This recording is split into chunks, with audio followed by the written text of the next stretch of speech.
folks, and welcome to another edition of An Hour with Bob. We got a treat today. We got two great guests, two good friends of mine too, and two totally different things going on. First of all, I'm going to tell you about Joe Rocco's coming on later, the Rhode Island Italian-American Hall of Fame, and he's got a legacy night coming up. We'll talk about that with him, but with us right now is an old friend, a good friend, a guy is retired as the head of the Rhode Island Heritage Hall of Fame. He stepped aside, I don't know why, but we're going to find out why. And we're going to talk about the Rhode Island Publication Society's most recent book, or the newest book, right? That's right.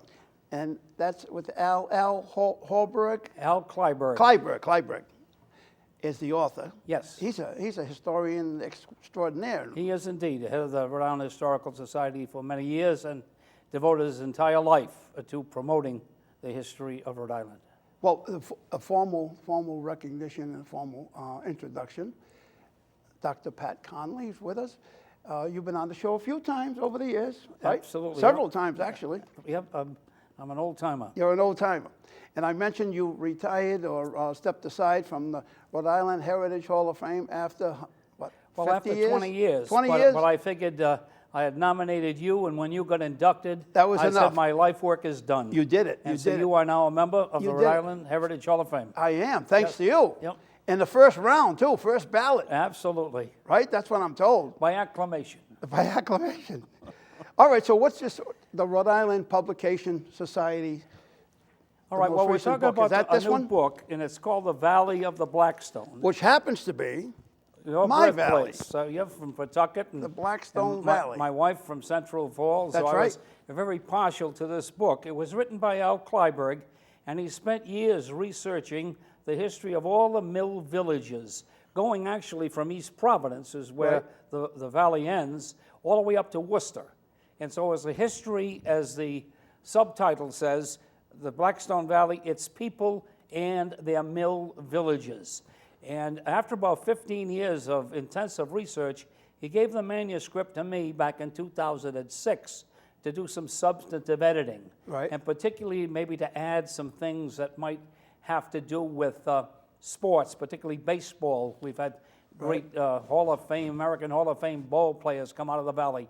And also Catholicism and some of the various ethnic groups that I studied. And so I added that substantive material to his basic work. And the next year, the Department of Environmental Management was supposed to publish it. And for whatever reason, they reneged. And so it sat there, and I told Al, all the work was done. All the work done. And I was going to have the Rhode Island Publication Society bring the book out, but right afterwards, in 2007 and 2008, we hit the Great Recession. Right. And the Publication Society, my wife and I have funded it mainly over the years. Yes, exactly. And we weren't in a particular position during the recession to fund it. And so the manuscript was kind of misplaced on a flash drive. Wow. In the hands of Beverly Kleiberg.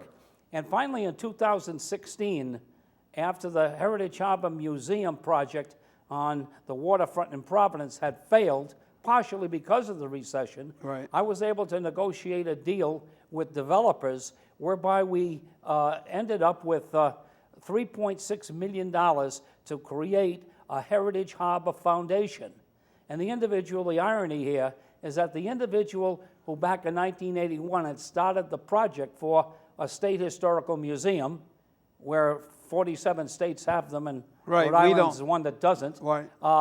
He had launched that. We started that. Yeah, we started yeah, that old Narragansett electric building. Yeah. Yes. And the irony was, he started it in '81, and when I created the foundation out of the proceeds from the sale of the building to developers, now the Heritage Harbor Foundation could, on an annual basis, fund the Publication Society. And so since that time, in 2016, we published 26 books. Right. And the most recent one, and one of the most substantial, is The Valley of the Blackstone. And without Al Kleiberg's initiative, this book would not be in print. So, as they say in the Catholic Mass, it is fitting and just Yeah. that this book came out with a grant from the Heritage Harbor Foundation and put Al Kleiberg into print. We found the flash drive. And that's amazing in itself. Yep. Think about it. What Yep. happens, God forbid, if she had passed Yeah, I and know it it, got precisely.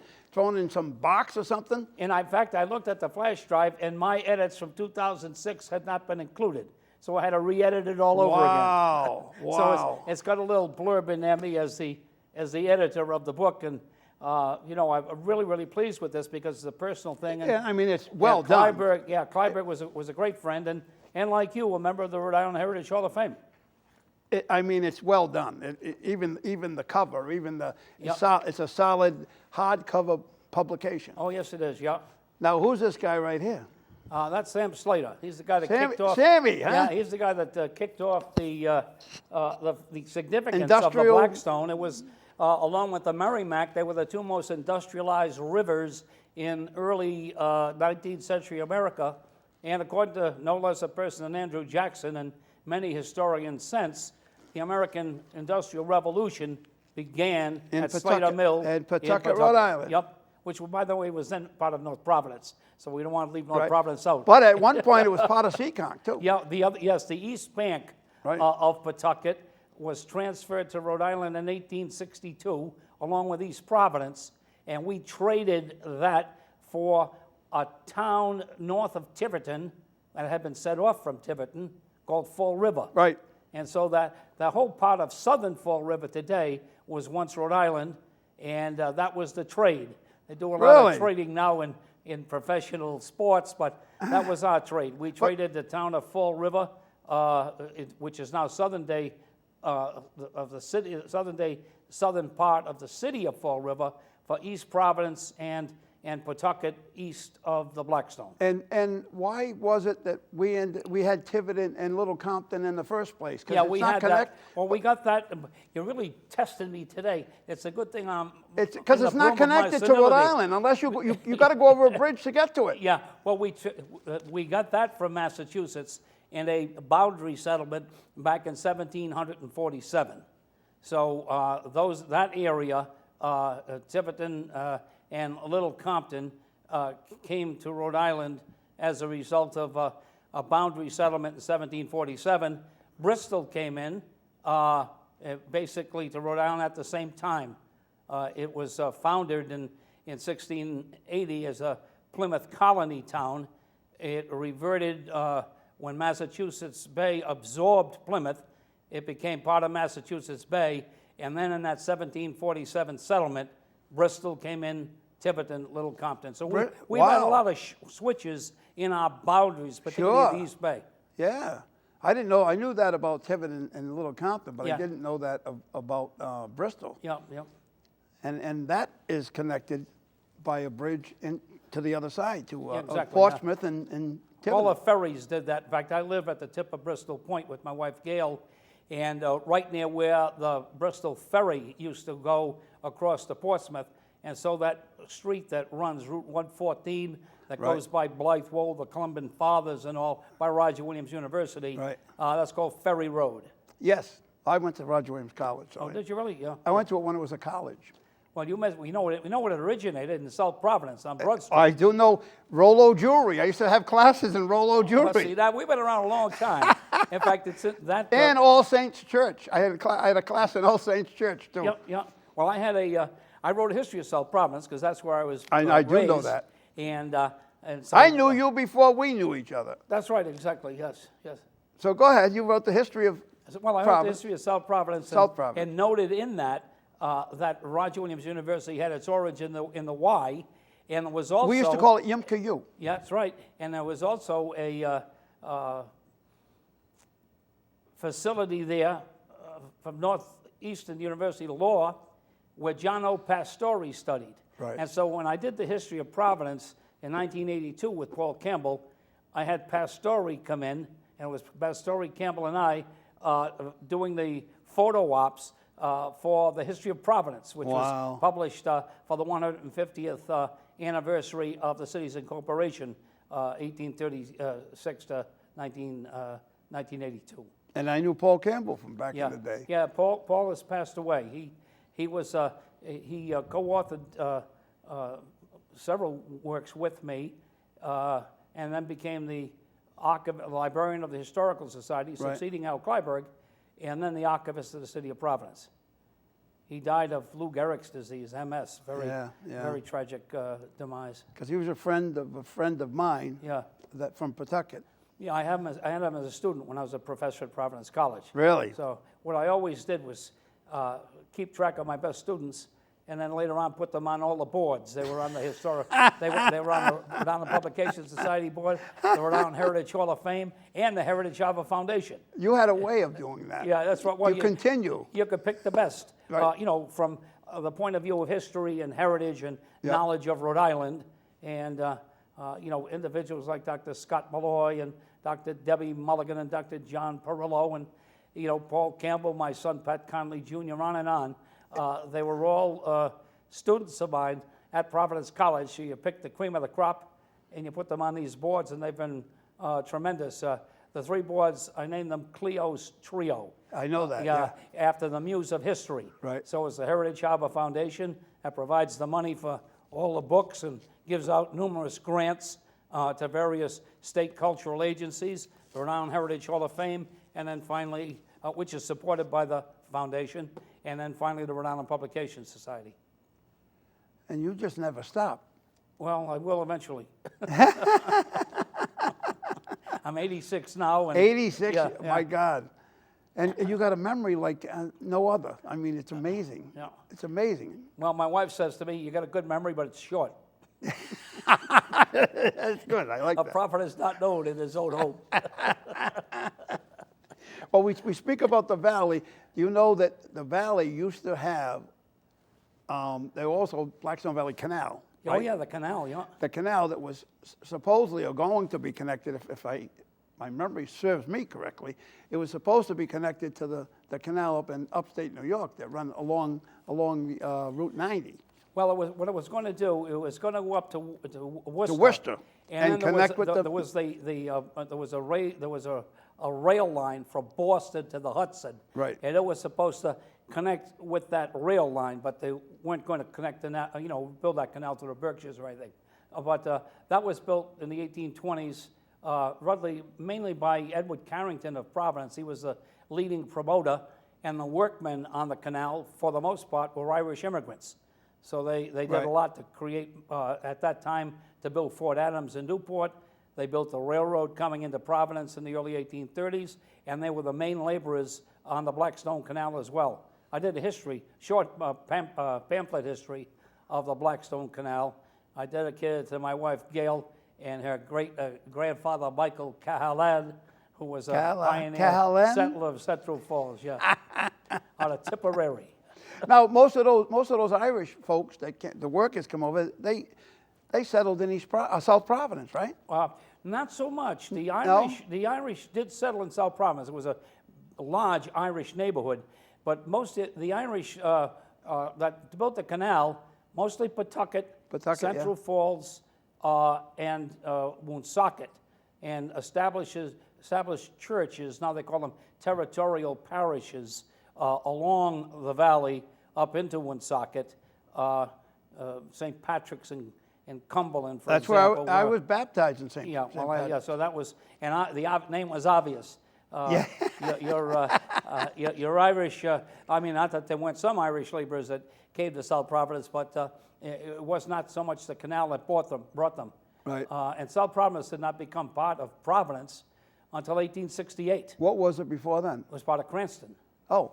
Because we had Providence set Cranston off in 1754, and we took that part back because the Yankee Republicans there in Cranston were getting antsy about the fact that too many Irish Democrats who were now starting to be able to vote have a few dollars, and yeah. So we want to keep Cranston Republican and not controlled by the immigrants. So they dumped, and then of course the Jewish came in the 1880s. Well, the Jewish, there were a lot of Jewish were in South Providence. Yeah, down in the lower part. Right. Definitely numerically, smaller than the Irish, but they made a tremendous impact. In fact, Rhode Island's first Jewish governor, Frank Leach, grew up in South Providence. Right. It's amazing the different sections of Providence Oh, itself. fantastic. The different Great history, areas of yeah. Providence.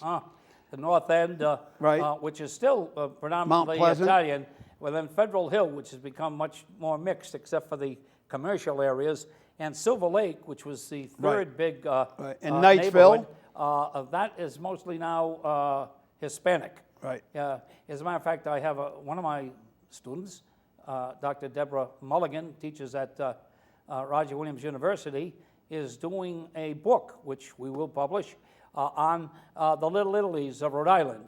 And she'll be dealing with those three Italian neighborhoods and a number of others around the state. Like Westerly. Westerly has a large Italian very much population. So. Yep. As a matter of fact, I sent out, this is the, and here's another thing that the Heritage Harbor Foundation does. This is the 500th anniversary of the visitation of Verrazano to Narragansett Bay. Right. He visited New Verrazano York Harbor. Bridge. You got a Verrazano Yep, Bridge. yep. Now we got the Newport Verrazano Bridge. Correct. And in 1524, he came, he sailed up the bay, was greeted warmly by the Wampanoags, and in his journal talked about them in glowing terms, and went all the way up the bay and then into the Providence River and up to Seekonk to the falls Right. with the Blackstone. Seekonk and Blackstone become one. Where Pawtucket City Hall is. Yeah, exactly. And I was kidding. I talked to a group of women about Verrazano, and I said, as a matter of fact, and they said, oh, he came up that far to Providence. I said, yes, he did. As a matter of fact, as he came up the Providence River, he looked over to his left, and he saw a very high rise of land.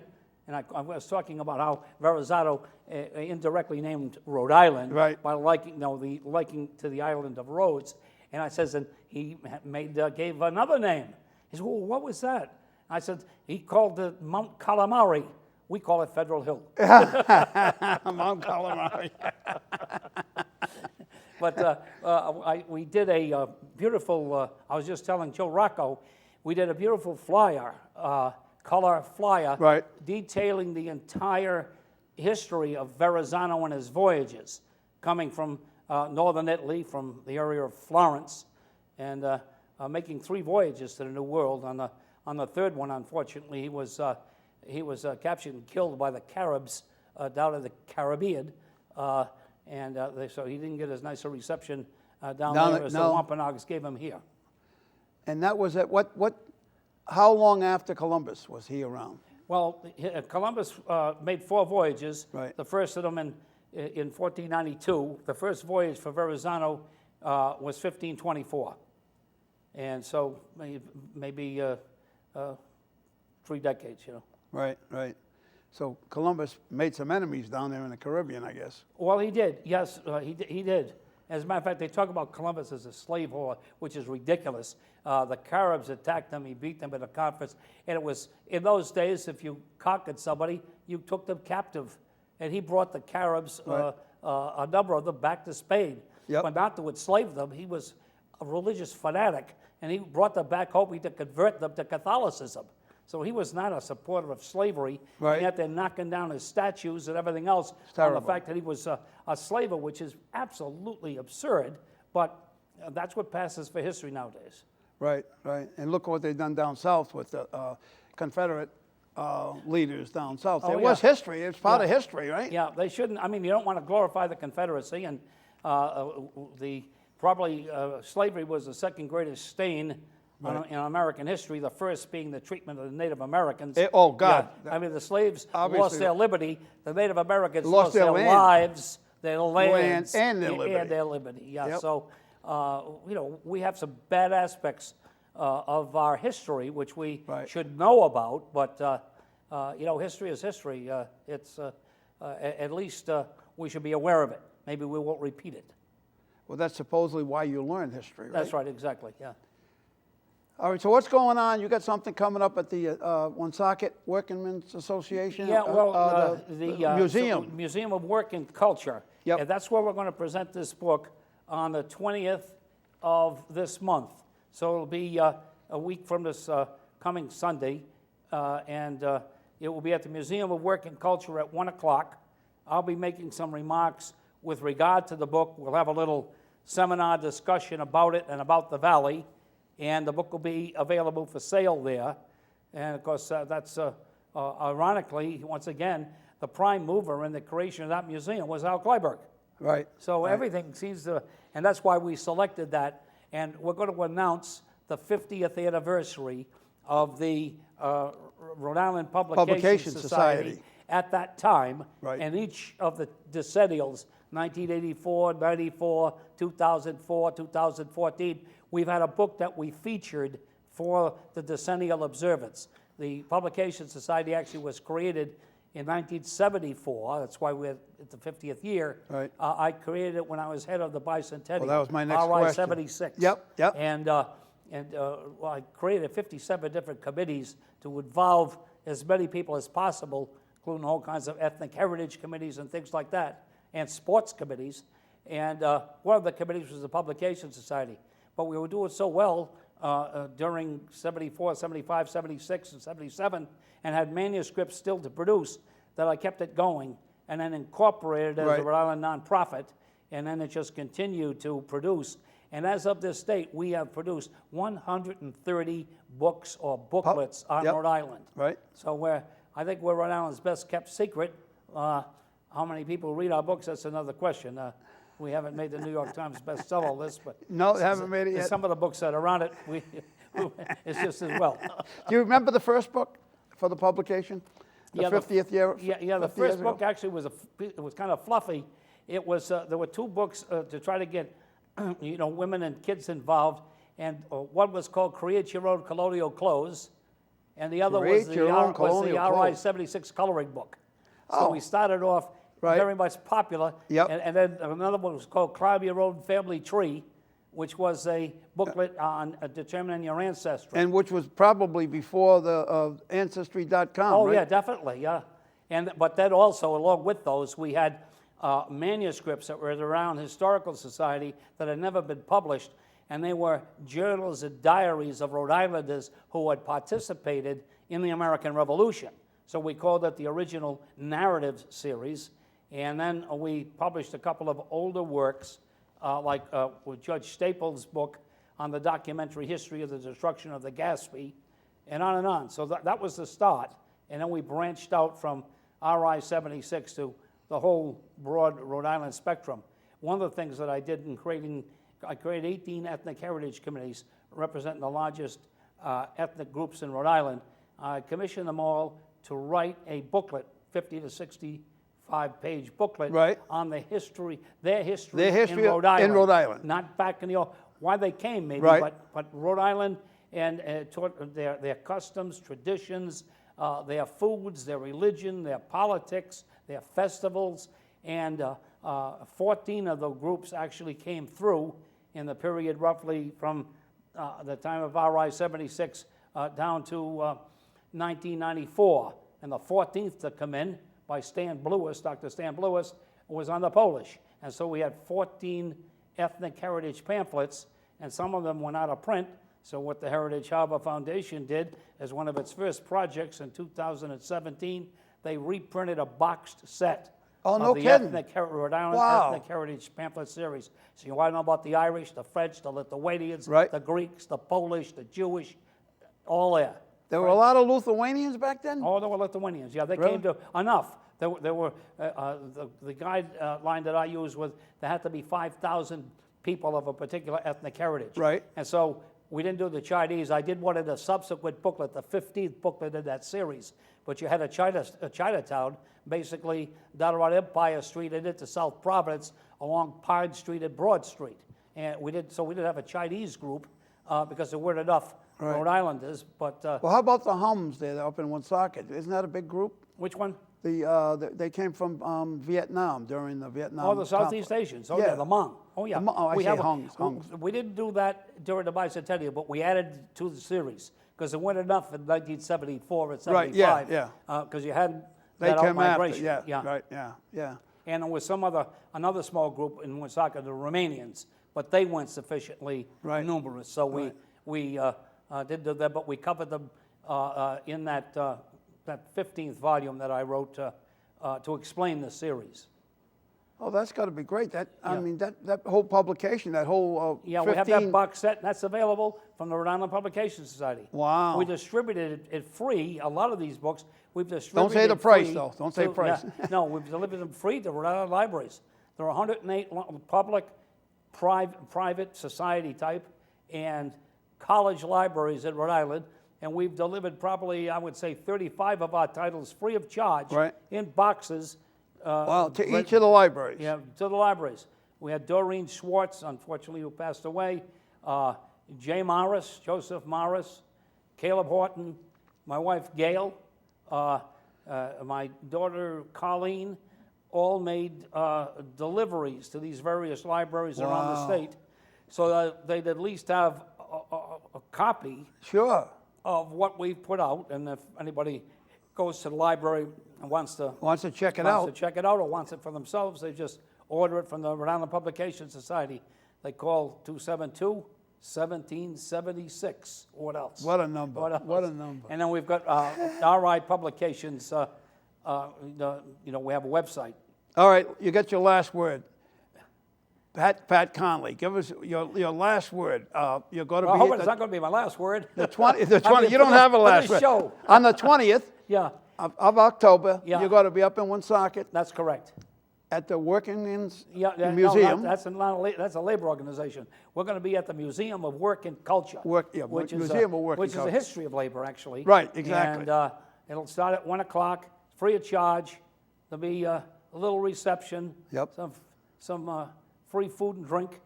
And I'd like to see, particularly people from the Blackstone Valley. Sure. who might have an interest in the history of where they live and Exactly. and what its significance has been in American history. And all right, here's one for you. You probably know this. Who Yeah. was the guy? I think he had the highest batting average in 1 year of any baseball player. 426, Nat Bourgeois. The From highest Woonsocket. batting average of the 20th century. Yep. From Woonsocket. From Woonsocket. That's right. So we say, come on, see red, come on, see blue, we going to, we knew. It's Nat Bourgeois. And also from Woonsocket, another Hall of Famer, Gabby Hartnett, catcher for the Cubs. Right. Yeah. And my father married his cousin, Wow. Mary. Unfortunately, she died in childbirth, or there would have been another Patrick, and I wouldn't have been here. Oh, you would have been another name. Yeah, no, it wasn't me. The child died, and my father remarried. Oh. And when he remarried, he was up in Connecticut, in New Haven, as a foreman, putting in a tank farm for the port of New Haven. And he met, because New Haven is like Johnston and a number of Italians, he met a woman named Edith DeStasio, married her, and that was my mother. Aha. So actually, I'm an honorary member You're of an the Irish Rhode Island Italian. Anglo-American Society. That's right. You're an Irish Italian. And that's why I did that Verrazano, and also one on Columbus when they rededicated the statue up in Johnston. Johnston, yeah. So I have a strong Italian heritage too, and maybe Me Joe too. Rocco will mention that. That's a Me good too. lead into Joe. Well, you got the Irish last name. I got the Italian last name. That's right. Yeah, yeah. It was your mother that was. Yeah, it was Italian. That's right? correct. Yeah, And mine was my father. yeah, yeah. We're half breeds. We are that. We are that. Well, thank you. It's always a pleasure to have you Okay, come my around. And pleasure too. You are welcome here at any time. You got any other story you want to talk about? Any other thing you want to enlighten us about? All right, be You're happy to do always that. welcome to come to see us. Okay. Well, thank you very much. It's always a pleasure to be here. All right, hang there for a minute. I got to get Joe in here to say All hi. right. I All want right. this book for Joe too. Yeah. All right. 'Cause, We'll be right back with Joe. Joe Rocco. He's around here somewhere. Got the world on a string, sitting on a rainbow. Got a string around my finger. Fly me to the moon. Let me swing up there with those stars. Let me see what spring is like on Jupiter and Mars. But if you let me love you, it's for sure I'm gonna love you all the way. Then spit it out. I grew tall through it all and did it my way. Well, folks, we're back on An Hour with Bob, and as promised, I have Joe Rocco with me. We discussed we're going to discuss the video you just saw with Brian Dupree. Dupree or Dupre? The amazing Brian Dupre Dupre. as Frank Sinatra. Frank as your Sinatra. Viewers just saw in his little promo video, and he's coming back to Rhode Island. He is, huh? When is that happening, Well, Joe? it's an event. It's our fundraiser for the Rhode Island Italian American Hall of Fame. We're calling it Italian American Hall of Fame Honors and a Salute to Sinatra. It's November 2nd at the Vets Theater. We're giving away, you know, Bob, you're a member. One of the main missions of the Hall of Fame is to help kids go to college. 11 kids are getting $3,000 apiece, so we're giving away $33,000 that night. We're honoring 3 very impressive individuals. Joe Andruzzi, Patriots, won 3 Super Bowls, doing great work with his wife, was he a Jen. linebacker, Joe? It's a Offensive long time. line, right guard.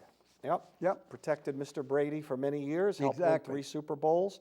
Him and his wife, Jen, doing wonderful work, raising millions of dollars for the Andruzzi Foundation, helping families that are going through tough times with their children who are seriously ill. Now, was he based out Attleboro? North Attleboro. North correct. Attleboro. The second honoree is Dr. Ed Inicelli, legendary man and a great guy in medicine. Retired now, also written many books. He co-founded gastroenterology. He has, I mean, his resume just blow you away. I can't imagine there's anyone in Rhode Island medicine who's had a more impressive career than Dr. Inicelli. Now, did he have any kids? I think he does have children, yes. And then, of course, the Inicelli family, it's a big fan. Right. Oh, yeah, because one of them, Nicky Inicelli, the chef, that's why I was... Probably related. Yeah, yeah. And the third honoree, we're thrilled to be honoring with a Lifetime Achievement Award Admiral Lisa Franchetti. Oh, that's big. That's big. She is the chief The of highest- naval operations. Highest ranking female ever in the military, isn't she? Probably, you know, she runs the Navy, basically. Right. She's the first woman ever, this I'm certain of, on the Joint Chiefs. Another tremendous resume, you know, like Dr. Now, wait a Inicelli. minute, what last name has she got? Franchetti, from Rochester, New York.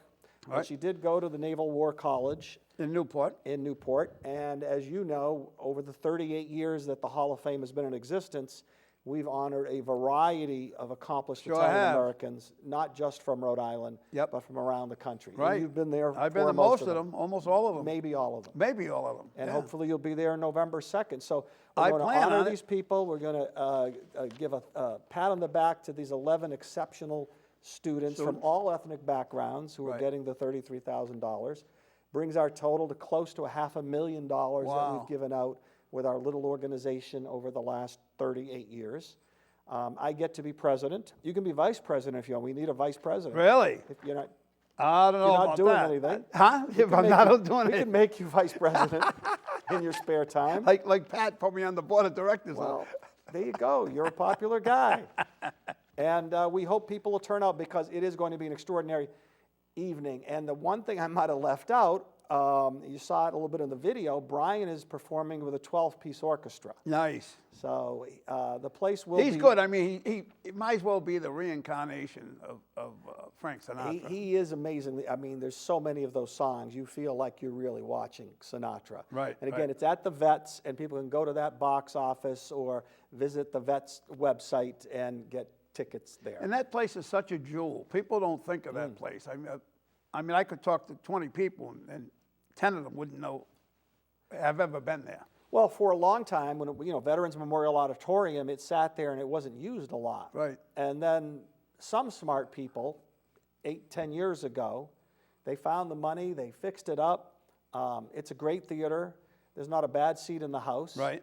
And they have a terrific lineup of different acts and concerts and events. And yeah, if you haven't been and parking's a lot easier than it used to be. That was what hurt that theater for Really? a while. So Now, we're gonna have a great where are they time. parking now? What is it There's a making- lot right there, and then of course you got the garage You right got the around garage, the you got corner for the the mall. the mall garage. Right. And then on a Saturday night, there's parking on the street around there. By the State House, all around the State House. Yeah, so- on Smith Street. Parking is fairly easily Francis Street, which down the wasn't side street there. always which wasn't always the case. So November 2nd, I hope you're coming. Joe In fact, I know Andruzzi. from a good source, 2 tickets were sent your way by email a couple of days ago. Really? Check your email. You know from a good source? Well, wait till you get the bill for those tickets. I think I already We got paid you the it. I think I already paid it. $500 VIP tickets. I think I already paid it. Okay. By the way, I love the set. Hey, this look familiar? Looks a little familiar. Yeah, the last time I sat in one of these chairs, I was talking to Jay Leno. Jay Leno was sitting here. One of these chairs. One of these chairs. Right. And you were sitting in the other. And now I'm sitting in the other talking to you. So there you go. Exactly. Tell us how this happened. How did I end up with this set? Well, last year, our Italian-American Hall of Fame honored Jay Leno at PPAC, another memorable night. Right. We gave away- Phenomenal night. we He gave away was phenomenal. $42,000 that night to 14 kids, and Jay was terrific. And after he did his stand-up and we gave the awards to the students, Jay and I sat down and talked about his career and showed various videos. And at the end of the night, the Cardis, who are one of our sponsors, Ron and Pete, super generous. Right.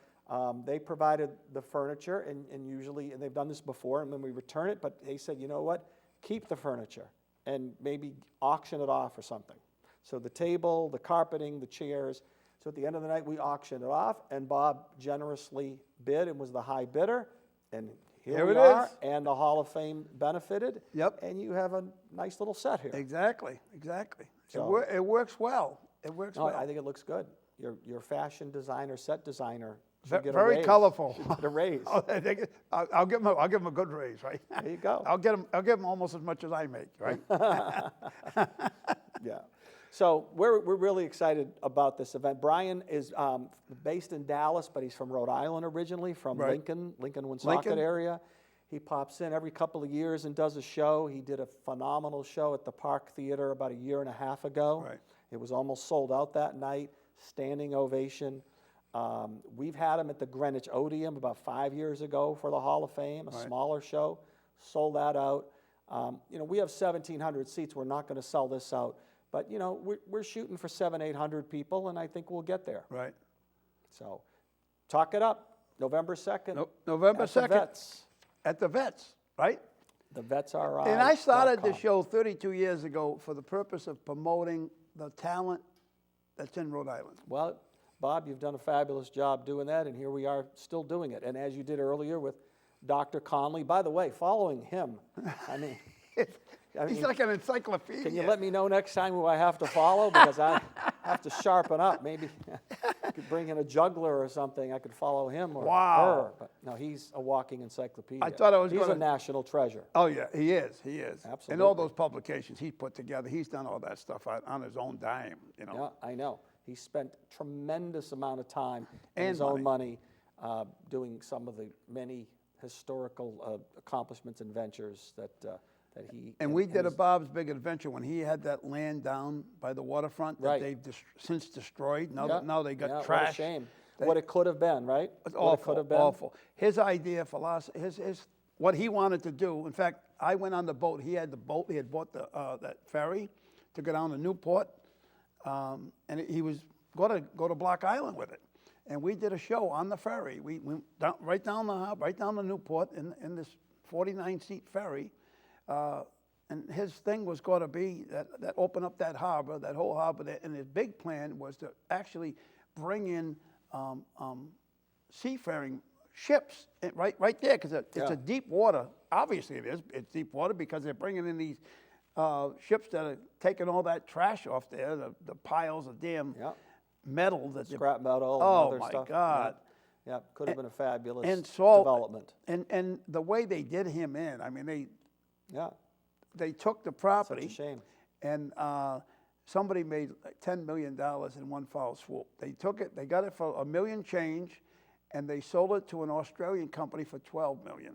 Wow. That's what happened. That was the deal there. Call 60 Minutes there. Maybe it's not too late. No, it's probably too late for that one. Well, maybe they should know about it though. Yeah. Because that happened years ago. Because he had that building that he got put it on the National Register. That it used to be a Dayton Tire right there next door to it. The building was shaped like that with a Quonset hut top to it, and he had his Hall of Fame thing there on the second floor. It's a beautiful building. Yep. And Yeah, I've it's been gone there. to waste. It's very impressive. Sad. yeah. Now you got another show coming up in October. Well, 2 shows. You got October 26th. Yes. Tell us about that. Well, Love Sexy? That's the Prince tribute band, as many people may know, as you know. I still do video production, but I also like to promote shows, comedy and music. Keeps Right. me in trouble and out of trouble. Yes. And yes. so, Legendary Nights is a series we created for Whites of Westport, which is a great place to Great, see great a show. venue. Great. Or have a wedding or whatever you want to do. And October 26th, we have this phenomenal Prince tribute band called Love Sexy. Yep. They will perform with a 7-piece band.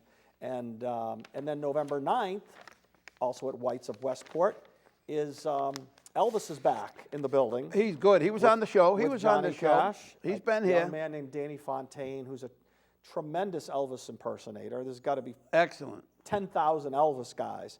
But you know, when they have these contests and stuff, he's always in the top 10. I mean, they He have is. like 200-300 Elvis impersonators go to Dallas or Nebraska or Or whatever. Vegas. Certainly Vegas, and he's always finishing 3rd, 5th, Right. 7th Yep. among hundreds. And you'll see why if you come to Whites of Westport.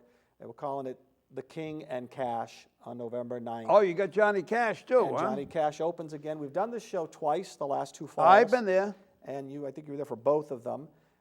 Both sold out. Yep. We're also helping to raise money at both of these shows for the Fall River Memorial Vietnam Wall people. There's a phenomenal replica Right. of the Vietnam Wall in Fall River. They did a phenomenal job there. In fact, I visited the Vietnam Wall 3 days ago in Washington, In Washington, for the first yeah. time. Yep. And I've been to seen the wall in Fall River. It truly is very close to the original in Washington. Right. So now they've built it. Now they need money to maintain it and the park around it. Very, very impressive. So the silent auction that night and raffle, you have a chance to win a $750 Cardi's gift certificate. All benefits the people maintaining and raising money to preserve that fabulous Fall River Vietnam Memorial Wall. So helping out a little bit too, having a good time. Yep. And it's That's if November anyone's 9th. interested, yeah, southcoastcomedy.com for more information.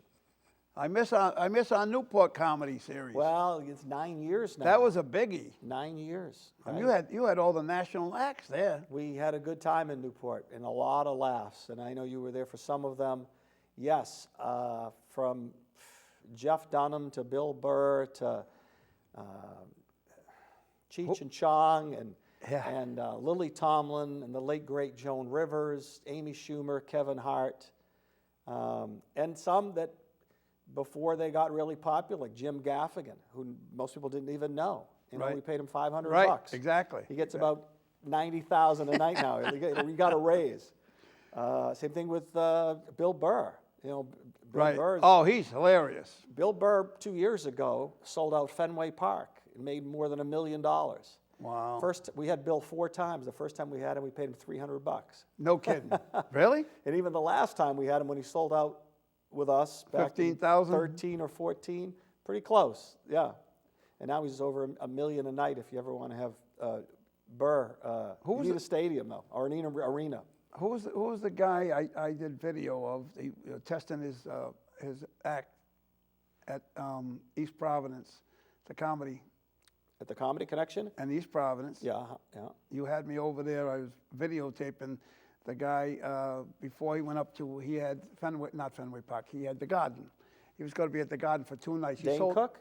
Dane Cook. Yeah. Probably Dane. Yeah, we had Dane Cook. Dane Cook. Right, Dane in his day was selling out arenas. Yep. There was one New Year's Eve, he sold out the Garden twice on New Year's Eve. Yeah. Sold out twice. It's a lot of tickets. And he got paid a lot of money. He got paid a few bucks. He did okay. Now the big hit is Sebastian Maniscalco. He's the guy selling out arenas Oh, yeah, all over yeah. the place. Coming back to Providence in March, by the way. Oh, is he? Yeah. Funny guy. Now, Never had him. Where in Providence? Where? At the Civic? Amica Pavilion, formerly known the Dunkin' Donuts Center, Oh. formerly the Providence Civic Center. Oh, all right. Yeah. some of our I knew we'd get to that. The Providence Older Center. viewers like you and me. Yep. Yeah. We're seniors now. Hard to believe. Wow. It is. It is hard to believe. Oh, how about my guy? But Who the was my favorite? Who was my favorite comedian? Boy, I thought you had a few. I had many, but the guy that Shoemaker, Craig Shoemaker. There you go. The Love Master, which most people still don't know. If he walked in here Half the people wouldn't know him. That guy was, he put on the best show, I thought. He still is. We Is had he him. still, is he still doing it? I booked him for a show at Foster Country Club. Are you kidding me? A year and a half ago. Well, he was on vacation, summer vacation. Oh. And he said, Well, he "What was did-" married to a woman from Tiverton, right? Right, long time ago. She was Yeah. in a soap opera. Divorce did not end well. No, I know that. I do remember Right. So when when he came back here. a few years later, Yeah. he was worried about some of her relatives Yeah. coming up on stage and beating him up. We had to have extra security. I remember that. Didn't end well. But he put on a great show. Oh, he was phenomenal. He's still phenomenal. I never laughed so much, and I laughed at all He really those could be the comedians. funny. I mean, you know, comedy is very subjective, as Right, we know. right. But when you reach the Bill Burrs, the Shoemakers, the late great John Panette or Kevin Meaney, the legends, you know, funny is funny. If you're not laughing at those guys, Yeah. I mean, you need a checkup. You got a problem. I mean, yeah. you have- Something's wrong with you. Right. Yeah. But to each his own, you know. I mean, we've had, you know, whether it's a smaller show that I'm doing at White's or Westport or the 1,800 we had in the tent in Newport, you know, you could have 90% of the people laughing, and then there's always 10% that aren't cracking a smile. Right, And right. the other 90 are gasping for air. You know. Well, Right. Shoemaker, he put on the longest show, too. And it was maybe nonstop. that was a long time ago. Yeah. He would do like a 35, 45 minutes one way, and then he'd Right. go into his Go to the love Love master. Master, right. And he changed his voice, totally Right. changed his voice. He totally changed the whole, it was, for the first 45 minutes, it was him talking about his kids and his family Right. and driving a van, you know, with the kids in the The van. minibus. Right. Yeah. Yeah. And then the second half, it was, Yeah.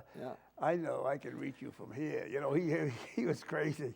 You know, there's so much bad news out there. I think it's good to be well informed. But you know, if you want to be guaranteed laughter, there's a thing called YouTube, and on YouTube, Really? there's all kinds of video, right? Yeah. And so if you're having a bad day or you want to get They're out of a eating bad the mood, dogs. go to YouTube. No, we won't go there. Go to YouTube and put in Craig Shoemaker, Craig with a C. Yes. C-R-A-I-G, Shoemaker, standard spelling. And there's clips. And have a good laugh for yourself. Or John Panette, again. I was the late, watching great him. John I was Panette. watching him last night, John Panette, Tremendous. on YouTube. Died young, tremendous. Yep. And they're all there. And I highly recommend, you know, maybe you might not even Bill need an Burr, too. antidepressant. Bill Just Burr. go on, have a good laugh for yourself. Oh, yeah, Burr. Now, Burr's an acquired taste, and love Bill, and we had him 4 times in Newport, and he's Yep. still fantastic. I could almost understand if you weren't falling over laughing Right, for right, Burr, and he's one of right. my favorites, don't get me wrong. Yep. But I say that, you know, the 90-90 rule, and very few comedians hit the 90-90. That's 90% of the audience laughing 90% of the time. Right, right. And there's very few, including, and I've seen Seinfeld and I don't think Sebastian. Seinfeld is that funny. Well, I I like just- them, but unlike Shoemaker, unlike Panette, unlike Kevin Meaney, unlike Sebastian now, I love he his can't, videos, he too. can't, he can't, many comedians, including Seinfeld, I don't think have have you laughing, the audience, 90% of the audience laughing 90% of the time. Right. No, he was carried by the other people. Well, I mean, I always thought Kramer was funnier than him well, anyway. Kramer's. Maniscalco reminds me of the Italian version of Kramer. When you look at his manner, especially when he was younger and he moved Yep. around more and he's wiry and doing all that stuff. Yep. Watch it again. It reminds you of Oh, I the watched Italian many of version his Kramer. clips that Yeah. he Well, you should go see Sebastian in March at the Amica Pavilion. Do I have that right? Amica Pavilion? I The think AMP. so. The AMP. Yeah, Yes. the amp. The AMP. The amp. But definitely join us at White's of Westport for Prince. All right, so again, we got White's of Westport. Well, October 26th, Prince. November 9th, Elvis. SouthCoastComedy.com for more information. And then our big fundraiser that we're working very hard on right now, November 2nd, honoring Joe Andruzzi, Dr. Ed Inicelli, Admiral Lisa Franchetti, and a salute to Sinatra with Brian Dupre and a 12-piece orchestra. Going to be a heck of a night, and you'll do a nice thing to help out our scholarship fund as we continue to help kids to go to school. now, where'd you That's say my story. he's from? Brian, Lincoln, Woonsocket area. Lincoln? Yep. We got a lot of people that Lives have, in that Dallas. have made it big time that are from Rhode Island Absolutely. over the decades. Well, look at you have Deborah Messing, you have Jeffrey From Osborne, East Greenwich. you have Viola Davis, From huge Central star, Falls. huge star, right? Probably leaving out a few, but yeah, it's more than a few. For a tiny state, a lot of talented people. Did you hear what I said when I And Bob Venturini, ladies and Hey, yeah, 32 years. I've been doing 32? this, 32 years. Are you going to go to 40? You And gonna I make it to also 40? have the record of working for 32 years without being paid. Well, I'm sure there's a check in the mail somewhere, right? Somewhere. There's got to be a check. I'm still waiting. I'm still waiting. Well. Someday there'll be one, I think. Yeah. I don't think so, actually.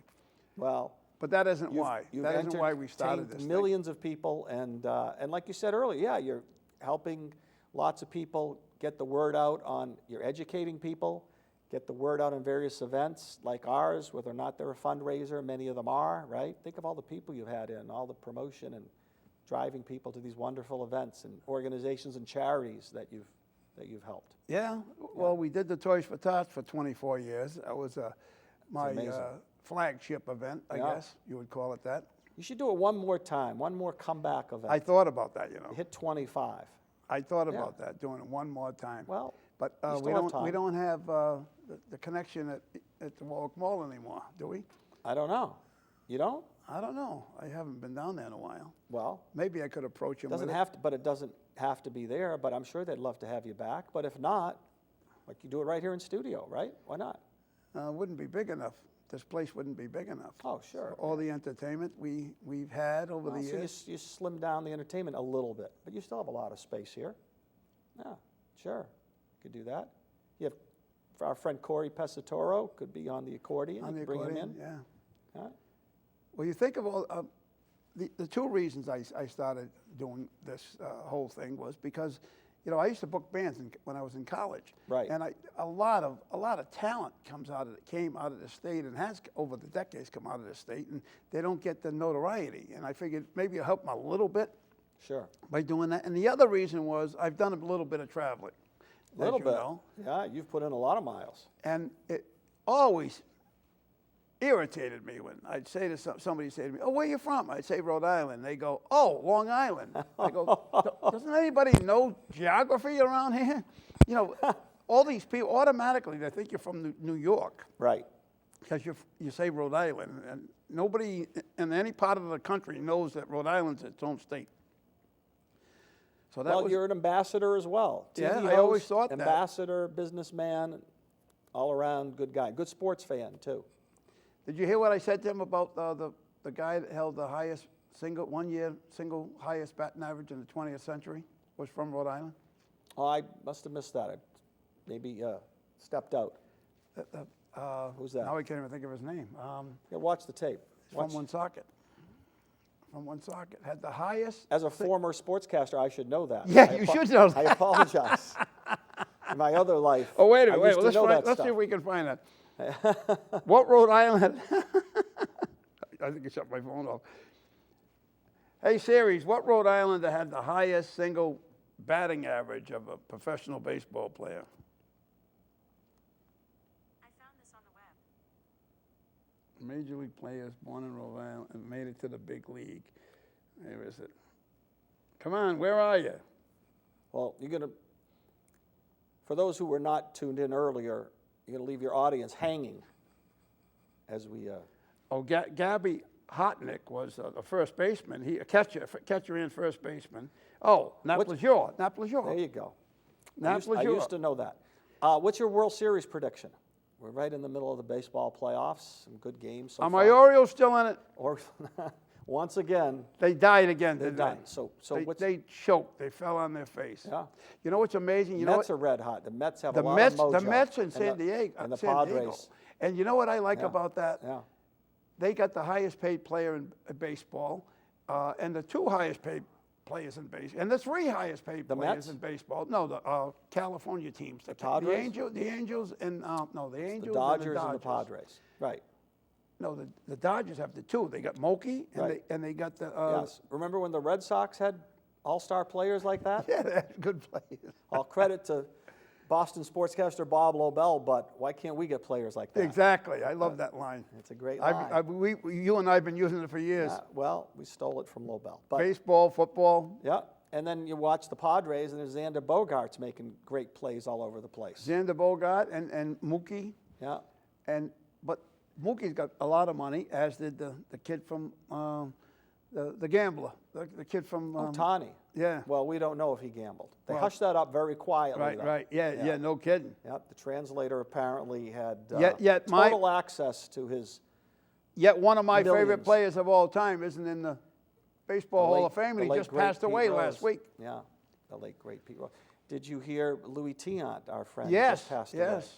away? Very sad. Well, I met him because of you, with you. Love Louis, and yeah, I hosted and put together a roast for Foxwoods on Louis Tiant. 1976 team, 1975. 75 World Series. World Series I team. was at every home game. Yep. Sitting 10 rows behind Tiant's parents at those games. We all had the same seats for every game. What a memorable, great World Series that was. Oh, tremendous. And we had the lead, 3-0, and Bill Lee was mowing them down, our friend Bill. Yep. You know, going into the 6th, 7th inning, and it all. Who'd they put in that? crashed. Was it Bobby Sproul? Crushing. Was that the year? No, he did put a rookie pitcher in That was after Bobby Lee. Sproul, I think. I don't think so. No? I'd have to look that up. You'd have to ask Siri on that too. I don't think so. But they lost 4-3. Joe Morgan with the bloop single. you Right. know. Before that, Tony Perez. You know, Perez hit a 2 or 3 run homer Right. that either tied it or made it close.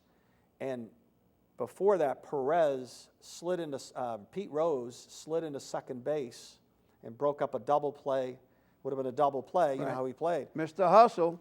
And if he doesn't do that, Perez doesn't get to the plate, Right. doesn't hit that home run. Correct. And the Red Sox probably win the World Series in '75. Exactly. Pete Rose. Yeah. People forget about that. I mean, they remember the Perez home run Yep. when Bill Lee threw the eephus pitch. The blooper. At 48 mile an hour. And Like Perez, he's pitching Perez hit the softball. ball to Newton. Still going. I was there. And then the Red Tough Sox, moment. and then the Red Sox get him like 30 years later to play on that Tony, team. wow, Perez with the Red Sox. He had a couple of good years. Nice guy. I Yep. remember interviewing him many times as a young sportscaster. I used to joke how the Red Sox would pick a player after their careers. Ray Culp. They grabbed Ray Culp. They grabbed Rick Wise when they were like 90 years Well, old. no, both Rick of them. Wise had a great season. I think he won 20 games in '75. Yeah, he did. Rick Wise. But you're right, for the most part, some of those guys. They're doing it all over again. Ray Culp. Some of Remember the him? bargain basement. Yeah. Oh, yeah. You know, that's what, because, Well, what Kraft has done now with the oh, that's a whole nother show. Patriots, you That's know. a whole nother keep show. all, and then we find out that he kept all the money that Brady was saving him by not. Well, Brady eventually got most of his money, but again, that's another story for another time. Tom did okay. All right, well, we got to go, so I'm glad right. you stopped by. Remember, See folks. you at we White's got of Westport, October White's of 26th. Westport on Prince.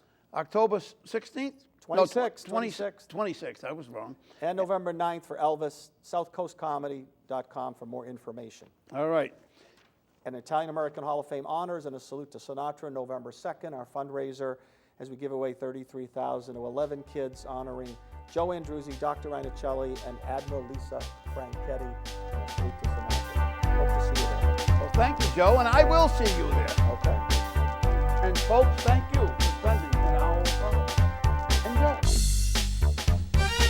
Until next